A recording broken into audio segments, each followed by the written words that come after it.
दोस्तों नमस्कार, मेरा नाम प्रशांत है और आप देखना शुरू कर चुके हैं आपका अपना चैनल खुद रंग। दोस्तों मायावती जी इन दिनों एकदम फायर हैं। जरा सा भी उत्तर प्रदेश में इधर उधर होता है, जरा सा भी अभ्यर्थियों से लेकर के तमाम सारे मुद्दे, चाहे SC ST रिजर्वेशन की बात हो, चाहे 69,000 शिक्षक भर्ती में 6800 जो OBC वर्ग के अभ्यर्थियों के आरोप है कि उसमें घोटाला हुआ, उसकी बात हो, तमाम सारे मुद्दों पर मायावती जी लगातार अपनी राय रख रही हैं, अपनी प्रतिक्रिया दे रही हैं। साथियों, आज सुबह से मायावती जी के 2 ट्वीट सामने आए हैं और ये दोनों ट्वीट बहुत महत्वपूर्ण हैं।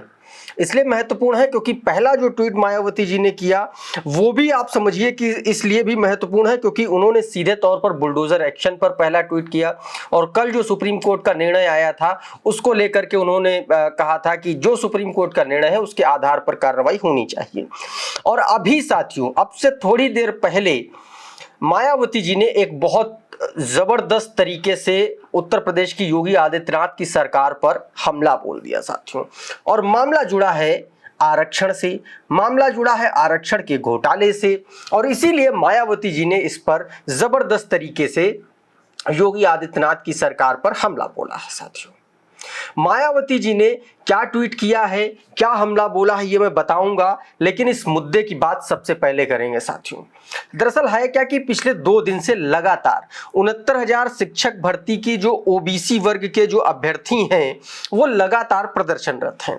2 दिन से उत्तर प्रदेश की राजधानी लखनऊ में भारतीय जनता पार्टी से जुड़े तमाम नेताओं और NDA से जुड़े तमाम दलों, उन दलों को घेर रहे हैं, उन दलों के नेताओं को घेर रहे हैं जो OBC समाज से आते हैं। कल साथियों उत्तर प्रदेश के उप मुख्यमंत्री केशव प्रसाद मौर्य के घर का घेराव किया था। अभ्यर्थियों ने, तमाम सारे अभ्यर्थियों को चोटें आई, लाठीचार्ज किया गया, तमाम सारे अभ्यर्थियों की तबीयत बिगड़ गई और उसके बाद पुलिस ने साथियों इन सभी को उत्तर प्रदेश के इको गार्डन में ले जाकर के छोड़ दिया गया। यहाँ पर एक बात आप जान लीजिए कि इको गार्डन लखनऊ की अघोषित जेल बना दी है उत्तर प्रदेश की योगी आदित्यनाथ की सरकार ने। इस उत्तर प्रदेश में लखनऊ में अगर कोई भी व्यक्ति अगर प्रोटेस्ट करने, प्रदर्शन करने आता है, उसको तुरंत जो है पुलिस की गाड़ी में बैठा करके इको गार्डन छोड़ दिया जाता है। और आज भी साथियों इन अभ्यर्थियों ने आज अनुप्रिया पटेल, केंद्रीय मंत्री अनुप्रिया पटेल के आवास का घेराव किया। लगभग 3 घंटे तक ये प्रदर्शन चलता रहा, नारेबाजी चलती रही। अनुप्रिया पटेल से नियुक्ति पत्र देने की मांग को लेकर, दिलाने की मांग को लेकर के नारेबाजी करते रहे साथियों। और उसके बाद में इस पूरे प्रोटेस्ट के दौरान साथियों 3 लोगों की तबीयत बिगड़ गई। इसमें एक महिला है जिसको मंत्री आवास में ले जाया गया और 2 लोगों को हॉस्पिटल भेजा गया साथियों। और इसको लेकर के अब बहन जी ने जबरदस्त तरीके से योगी सरकार पर हमला बोला है। मायावती जी ने क्या कुछ कहा है वो मैं आपको पढ़ के बता दे रहा हूं और उसके बाद 69,000 शिक्षक भर्ती का मामला पूरा क्या है उसको शॉर्ट में समझने की कोशिश करें, क्योंकि ये मामला बहुत बड़ा है, बहुत लंबा है, इसीलिए आपको ब्रीफ में जरूर समझाने की कोशिश करूंगा। लेकिन सबसे पहले मायावती जी का वो ट्वीट जिसके जरिए उन्होंने योगी सरकार पर निशाना साधा है, सुनिएगा जरा। मायावती जी लिखती हैं, शिक्षकों को यह आश्वासन दिया गया कि माननीय उच्च न्यायालय के आदेश का सरकार द्वारा पूर्ण रूप से अनुपालन किया जाएगा और उसके तहत नियुक्ति पत्र जारी किए जाएंगे। इस आश्वासन को देने के बाद अभी तक नियुक्ति पत्र जारी न करना ये उनके साथ अन्याय है, सरकार इस पर अमल करे। मायावती जी साथियों सीधे तौर पर अभ्यर्थियों के पक्ष में आकर के खड़ी हो गई हैं और उन्होंने सीधे तौर पर कहा है कि सरकार जो है इसको लेकर के तुरंत एक्शन ले और नियुक्ति पत्र जारी करे। साथियों, आपको पता है कि 16 अगस्त को इलाहाबाद हाईकोर्ट की लखनऊ बेंच ने एक महत्वपूर्ण निर्णय दिया और उस निर्णय में यह कहा गया कि जो रिजल्ट घोषित किया गया था 69,000 शिक्षक भर्ती का, उसको जो है दोबारा 1981 के नियम और 1994 की जो आरक्षण की प्रक्रिया है उसके तहत दोबारा नए सिरे से जारी किया जाए और ये पूरी प्रक्रिया 3 महीने के अंदर जो है पूरी की जाए। लेकिन अभ्यर्थियों का मानना यह है कि अगर ये जल्दी नियुक्ति पत्र नहीं मिले तो सामान्य वर्ग के जो लोग हैं वो सुप्रीम कोर्ट जाएंगे और उसके बाद बाद में फिर से ये मामला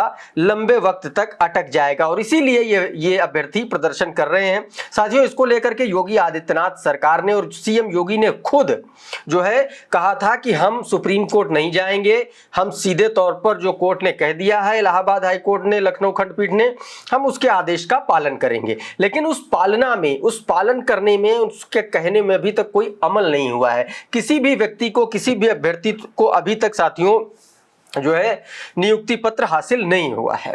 तो अब सवाल यह उठता है कि 69,000 शिक्षक भर्ती को लेकर के यह मामला पूरा घोटाला है क्या? साथियों, मैं आपको बता दूं कि 2018 में योगी सरकार ने सबसे पहले इसको लेकर के एक्शन लिया था और हुआ यह था कि 1,37,000 शिक्षा मित्रों को सहायक शिक्षकों में समायोजित किया था अखिलेश यादव की सरकार ने। लेकिन उसके बाद साथियों, जब 25 जुलाई 2017 को यह मामला सुप्रीम कोर्ट में पहुंचा और उसने आदेश दिया तो यह समायोजन रद्द कर दिया गया। यानी कि जो 1,37,000 शिक्षा मित्र थे वो एक बार फिर से सहायक शिक्षक बने थे, वो एक बार फिर से शिक्षा मित्र बन गए। इसके बाद योगी सरकार ने कहा कि भाई हम जो है नए सिरे से भर्तियां निकालेंगे। एक बार 68,500 निकली और एक बार 69,500 भर्तियों के जरिए ये भर्तियां निकाली गई। उनमें से ये 69,000 में घोटाला साथियों सामने आया था और इसमें यह कहा गया कि इसका जो मेरिट जारी की गई, इस मेरिट में ओबीसी वर्ग के उन अभ्यर्थियों को भी ओबीसी वर्ग के अंदर नौकरी दी गई जिनकी कट ऑफ जो है, यानी कि जिनकी जो मेरिट है वो सामान्य वर्ग के जितनी थी। और इसी को लेकर के कहा गया कि 6800 अभ्यर्थियों का इस तरीके से हक मारा गया ओबीसी के साथियों।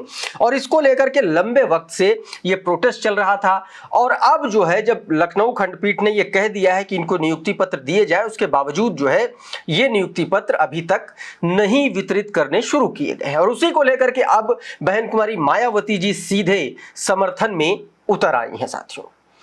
तो इस वीडियो में फिलहाल इतना ही। ये वीडियो आपको कैसा लगा हमें कमेंट के माध्यम से जरूर बताइए। अगर अच्छा लगा, इसमें दी गई जानकारी अच्छी लगी तो इसको लाइक कर दीजिए, इसको शेयर कर दीजिए। और अगर आप हमारे चैनल पर पहली बार आए हैं तो हमारे चैनल को सब्सक्राइब जरूर कर लीजिए, बेल आइकन दबा दीजिए ताकि इस तरीके के तमाम वीडियोस आपको सबसे पहले मिल सके साथियों। बहुत बहुत शुक्रिया, बहुत बहुत धन्यवाद। आप जुड़े रहिए खुदरंग के साथ। नमस्कार।